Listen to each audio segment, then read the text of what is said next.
Mummy mango ice cream. चला तर मग लगेचच मँगो आईस्क्रीम कसं बनवायचं ते पाहूयात। स्वातीज किचनमध्ये आज आपण 4 ते 5 जिन्नस वापरून मँगो आईस्क्रीम कसं बनवायचं ते पाहणार आहोत। करायला अगदी सोपं, दिसायला सुंदर आणि खायला तर अप्रतिम लागतं।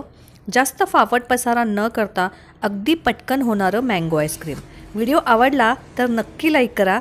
माझ्या मोटिवेशनसाठी आणि अशाच सुंदर सुंदर व्हिडिओसाठी स्वातीज किचनला सबस्क्राईब केलं नसेल तर लगेचच सबस्क्राईब करा। तर आईस्क्रीम बनवण्यासाठी इथे मी एका कढईमध्ये 2 वाटी दूध घेतले। हे फुल क्रीम दूध आहे। दूध आपल्याला गरम करण्यासाठी जाडबुडाचं भांडं वापरायचे, म्हणजे दूध खाली भांड्याला लागत नाही। दूध भांड्यात घालून झालं की काय करायचं, हे आपल्याला गॅसवर गरम करण्यासाठी ठेवायचे। दूध तुम्ही कच्चं घेतलं तरीसुद्धा चालेल किंवा आधीच गरम केलेलं असेल तरीसुद्धा चालेल। आता दूध आपलं गॅसवर गरम होतं आहे तोपर्यंत काय करायचं, इथे मी एका बाउलमध्ये अर्धा वाटी मिल्क पावडर घेतली आहे। ही मिल्क पावडर या बाउलमध्ये घालून घेऊयात आणि यामध्ये मी 1 चमचा कस्टर्ड पावडर ॲड करते आहे। कस्टर्ड पावडरच्या ऐवजी तुम्ही कॉर्नफ्लॉवरचा वापर केला तरीसुद्धा चालेल। चमच्याच्या साहाय्याने व्यवस्थित मिक्स करून झालं की यामध्ये आपल्याला थंड दूध घालून घ्यायचं आहे। गरम दुधाचा वापर करायचा नाही आहे, नाहीतर याच्या गाठी होण्याची शक्यता असते। हे आता व्यवस्थित एकजीव करून घ्यायचं आणि याची फाईन अशी पेस्ट बनवून घ्यायची। यामुळे काय होतं, आईस्क्रीम स्मूथ आणि टेस्टी व्हायला मदत होते। व्यवस्थित एकजीव करून झालं की इथे आपलं दूध गरम करून झालेलं आहे। दूध थोडं गरम झालं की यामध्ये आपल्याला अर्धा वाटी साखर घालून घ्यायची आहे, म्हणजे 2 वाटी दुधासाठी आपण अर्धा वाटी साखर घातली आहे।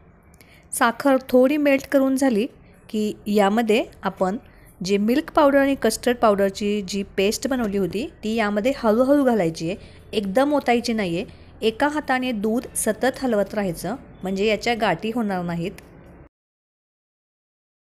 पेस्ट घालून झाली की दूध छान दाटसर होईपर्यंत आपल्याला सतत हलवत राहायचं आहे, कारण मिल्क पावडर घातल्यानंतर हे दूध भांड्याला लागण्याची शक्यता असते, त्यामुळे एकसारखं हलवत राहायचं।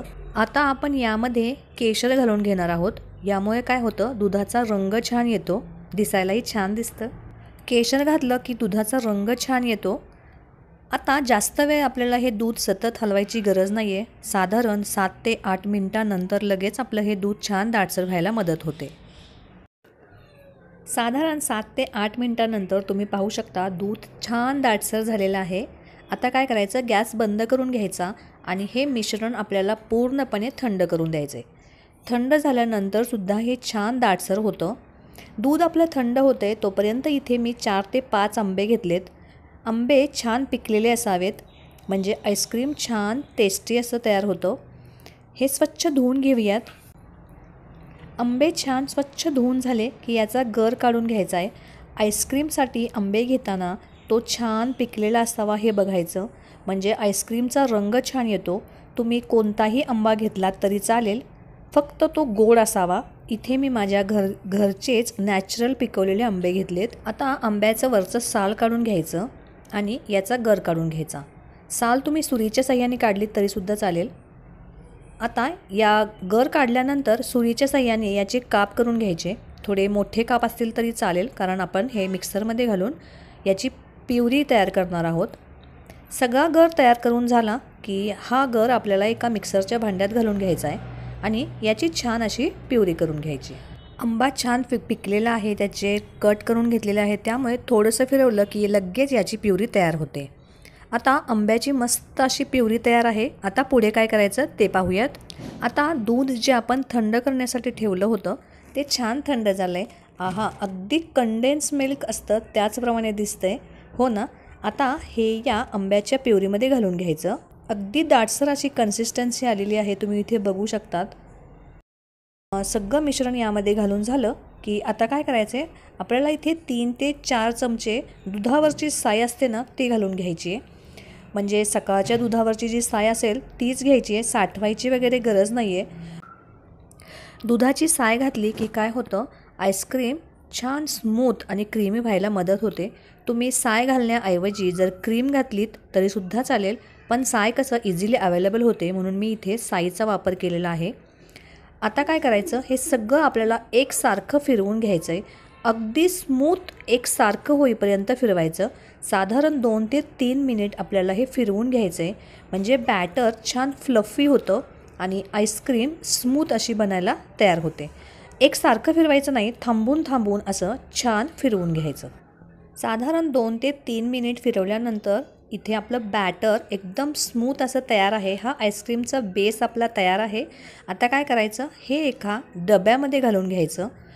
डबा आपल्याला हवाबंद असा घ्यायचा आहे आणि हे यामध्ये ओतून घ्यायचं. 3 ते 4 तासासाठी आता आपल्याला हे फ्रीजरमध्ये ठेवून द्यायचं आहे. तर हे बॅटर आपल्याला सेट करायचं नाही आहे, तर हे थंड करून घ्यायचं आहे, कारण परत एकदा काढून हे आपल्याला फिरवून घ्यायचं आहे. साधारण 3 तासानंतर परत हा डबा बाहेर काढूयात आणि परत हे मिक्सरच्या भांड्यात घालून घेऊयात आणि परत एकदा फिरवून घेऊयात. यामुळे काय होतं, हे जे आईस्क्रीम आहे हे सॉफ्ट आणि स्मूथ होण्यासाठी मदत होते. तुम्ही इथे बघू शकतात आईस्क्रीम सेट झालेलं नाही आहे, पण छान थंड झालेलं आहे. आता परत ते मिक्सरच्या भांड्यात घालून घेऊयात आणि परत साधारण 1 ते 2 मिनिट फिरवून घेऊयात.